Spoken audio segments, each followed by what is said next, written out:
Hello. Good day. Adelola Shokoya here once again. So beautiful to be here. Happy New Year to everybody. Happy 2024. This is our first video for the year 2024. I took a break, towards the end of December. You know how trading is, Sometimes it's good to just take a break. So good to be back. So let's go. So today we'll be looking at DXY. We'll start with DXY like we normally do on this channel. If you are new on this channel, ensure you like and subscribe. All right. So looking at DXY on Friday, we have NFP. The price has been dropping for some time for DXY from around 104, and we dropped all the way to around 100 before we bounce. As you can see on my pardon me for that error, for that little. As you can see on my chart, we bounced off from here, this trend line. So we bounced off around 100, around the price around 100, and then we bounced off. And then on Friday, we actually had a pullback. We actually had this pullback, price after the NFP. We had a spike up, and the price started, coming down. Then before we now, balance out. So for me, I'm still very much bullish on the DXY. If you go to the weekly, by the way, I'm on the daily time frame. If you go to the weekly time frame, you will notice that what we have the previous week was more like after this massive fall from around 107. So what we had on the previous week before the NFP week was look more like an arm and a bounce of around 100 at the $100 at the 100 price point.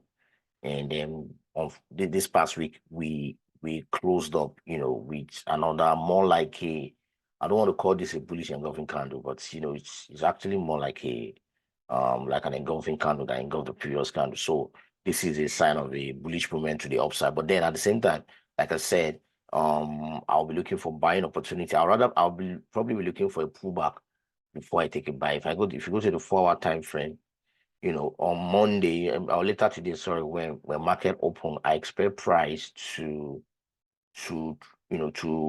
price movement to range around to the downside, probably to come and form support around 101 before we shoot to the upside.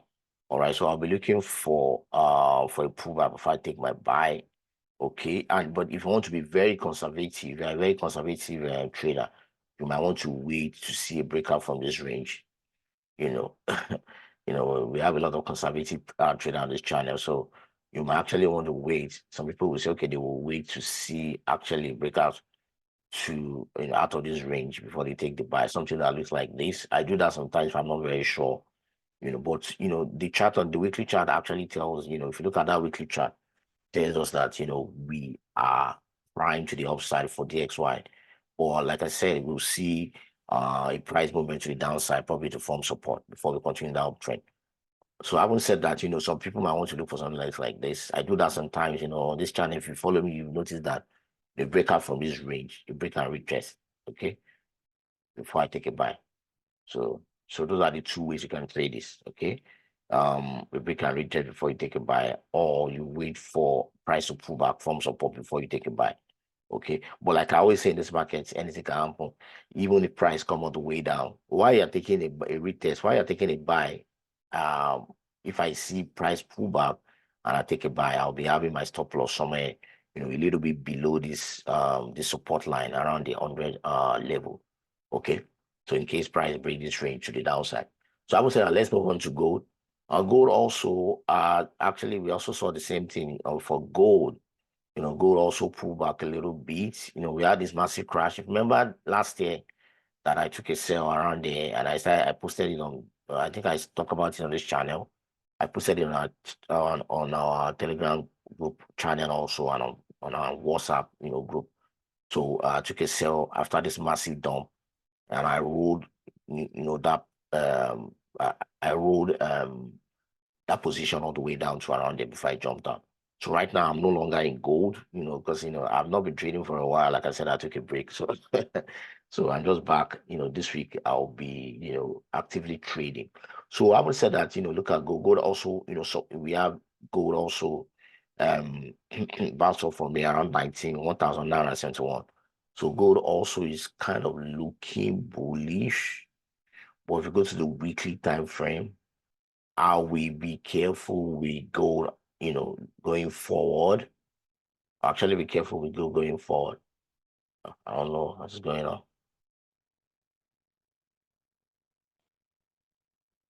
What's going on with this chart? All right, let's look at what Bitcoin is doing. For me, Bitcoin has two possibilities, and those two possibilities actually it actually hinges on the spot Bitcoin ETF that we are looking at for if the SEC we approve it.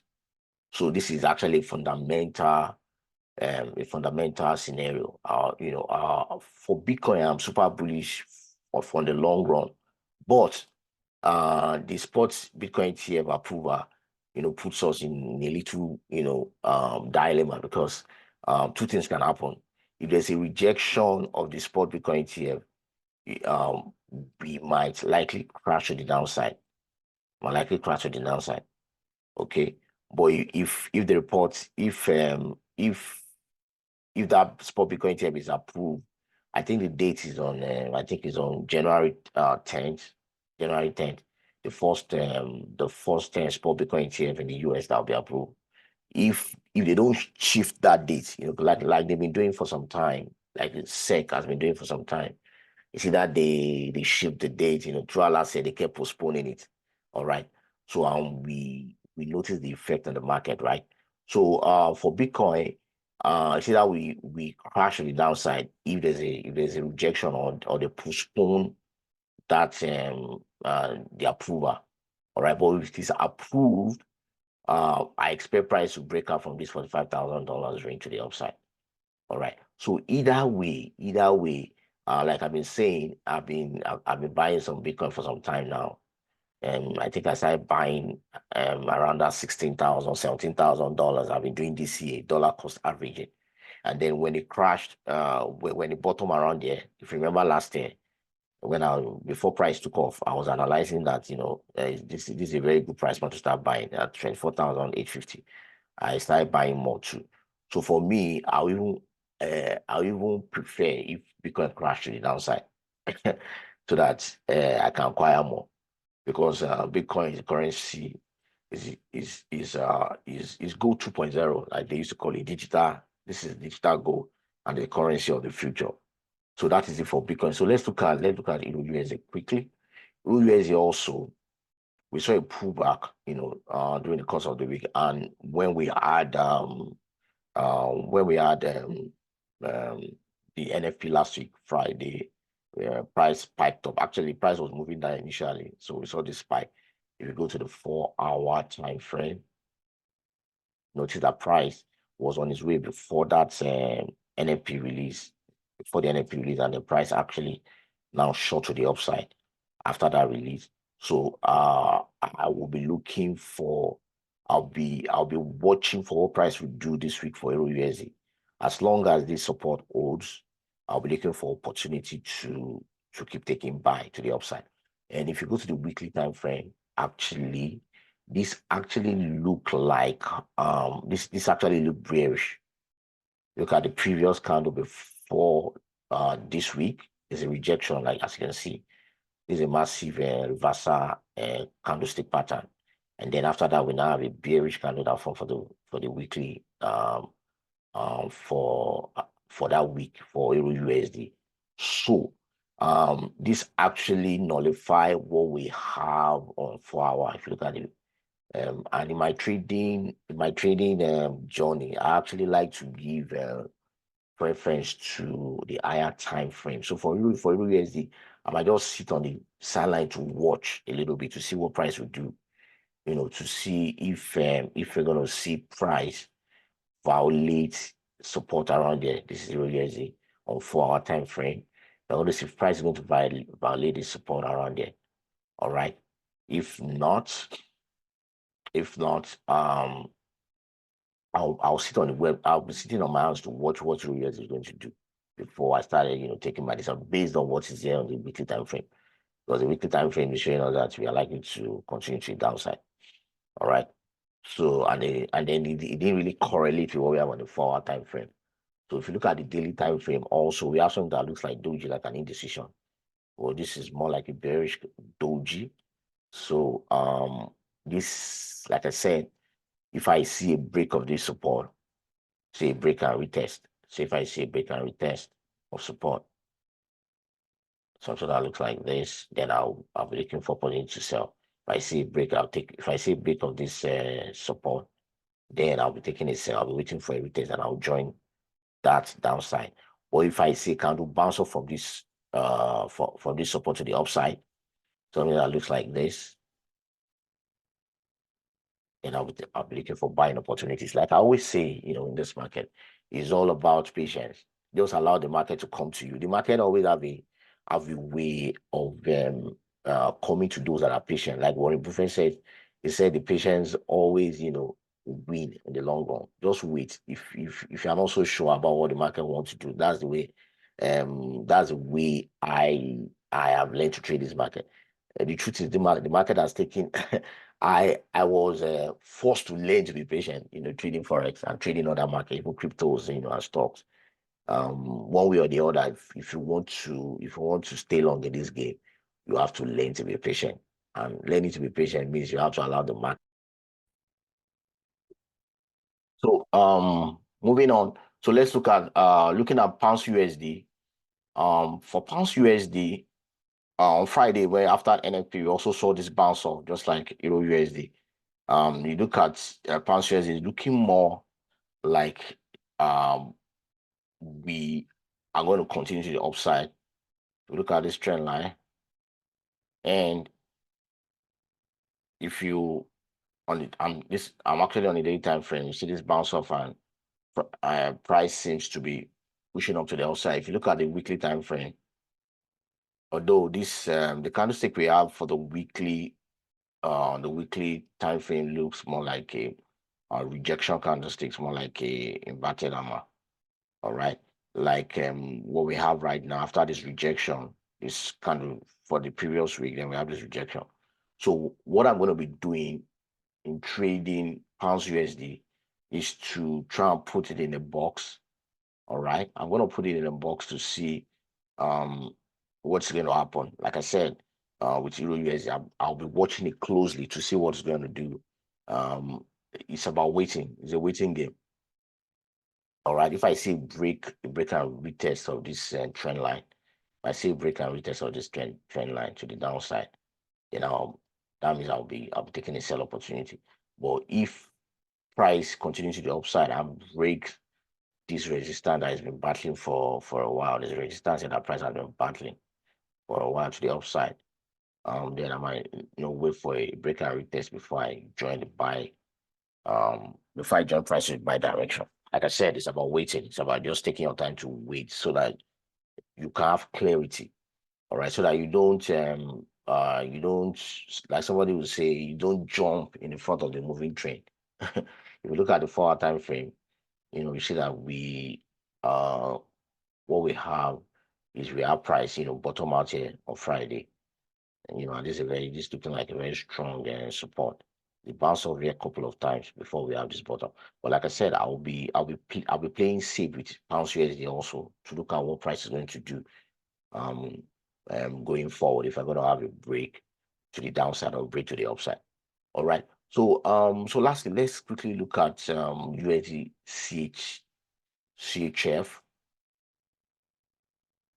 I'm going to be looking at give me a minute. I think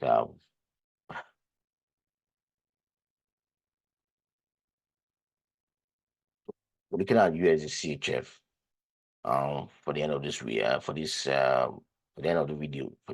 But before I do that, if you have not joined our free Telegram channel, I'll be dropping the link in the description below. Ensure you do that. It's free, doesn't cost you anything. On that channel is quite interactive. We drop signals, and if you have questions, you can ask. Okay, and also I'll be dropping a link to our course, our forex course, known as forex trading mastery course. If you don't got your hands on it, just $100. In the link below, I'll be in the description below. I'll be dropping the link as well. All right. So for USD CHF. We saw that price. I've been watching this for quite some time, since it's been crashing.